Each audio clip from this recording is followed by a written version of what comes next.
Po të shikosh një burr që është i rënuar, i shkataruar, e ka humb busullën, i ka ek truni, dije se ka një grua, në thonjza se s'është më grua, ka një shtrig aty nga mrapa. Që ajo është kujdesur që ai ka ta ndiset ashtu. Sepse mungoi ajo ngrohtësia që po thosha çpari, të gjithë ato që mund t'i ofronte, atë botën emocionale që ka femra të pasur, mund t'i ofronte burrit vet. Edhe ai do shkonte gjithmonë i gëzuar në punë, do ktheheshe nga puna gjithmonë i gëzuar, nuk do rinte atje jashtë, të kalonte kohën me shoqërinë për të shmangur fytyrën e gruas në shtëpi, se ke plot atje jashtë, burra që nuk shkojnë në shtëpi, vetëm se e din që atje do i presi sherrri i rrallës, konflikti i rrallës. Pse kjo është arsyeja thua? Njerëz të matuar, burra të rinj të martuar, i kam parë, i njoh dhe vet. Nuk shkojnë në shtëpi alla. Mbarojnë punën, shkojnë direkt te lokali. Ta shty dhe ca orë tjera atje, na zëj nata të kaloj direkt në gjumë.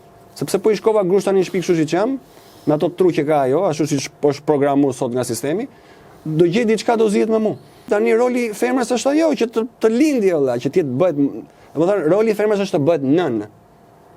Zonjë për burrin e saj, nën për fëmijët e saj. Edhe është një dhuratë shumë e madhe që Zoti ka dhënë femrës. Të jetë bashkëshorte dhe të jetë nën. Edhe duhet të mbajnë ekuilibrat, ta mbështesi, ta ngrohi me zemrën e saj, se femra mbahet më shumë ka botë më të pasur emocionale.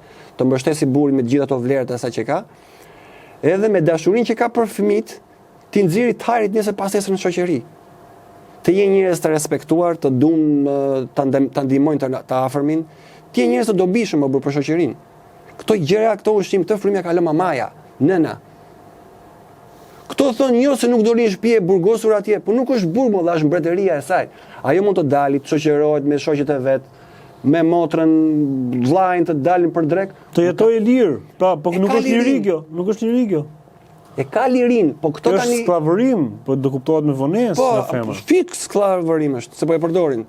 Këto tani lirin e kanë kaq kuptuar, se thotë shiko se liria nuk është ajo siç e mendonim deri dje. Liria është ajo që ti të dalësh komplet nga roli, të dalësh komplet nga binari. Nuk është thurje. Do jetosh dhe ti jetën tënde, ke jetën tënde. Po pjesë e jetës tënde janë këto që po diskutoshim deri tani. Po këta kur e thon këtë të jetosh jetën tënde, e kanë domethënë që braktisë komplet atë rolin që ty të takon, edhe futën në një rol që s'o takon fare. Dhe sot po edukohen fëmijët nga interneti, po edukohen nga celularët, nga kompjutrat. Ça plere marrin atje, e përvetsojnë edhe pa kuptuar ato kanë ndërtuar një karakter, që as vetë se kupton se si u ndërtu. Po e kanë marrë që andej. Edhe atje dalin pastaj jashtë atje, edhe dëgjojnë kështu këngë, pistoleta ime është më e madhe se jotja, unë të shti bam bam bam. Edhe ajo frymë kalon tek ata. Bëhen rebela. Në plot shkolla, nëpër gjimnaze, rinia ka rebeluar aq shumë sa që bëjnë bullying, i bëjnë mësuesave dhe profesorave më bër. Kanë frikë të japin mësim sepse janë kthyr në përbind të vegjëlit.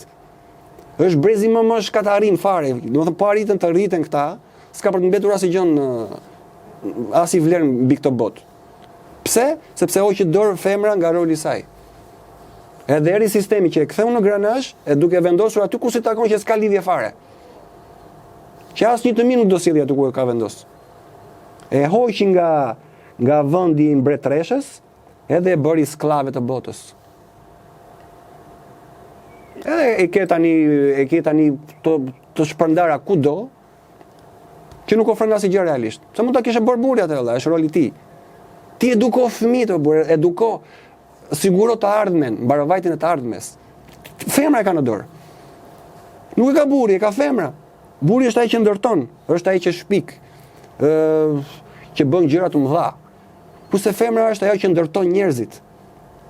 Njerëz të mëdhenj. Sigurisht, është dhe ajo shpreha që themi nga pas një burri të suksesshëm, shihet një grua e mirë.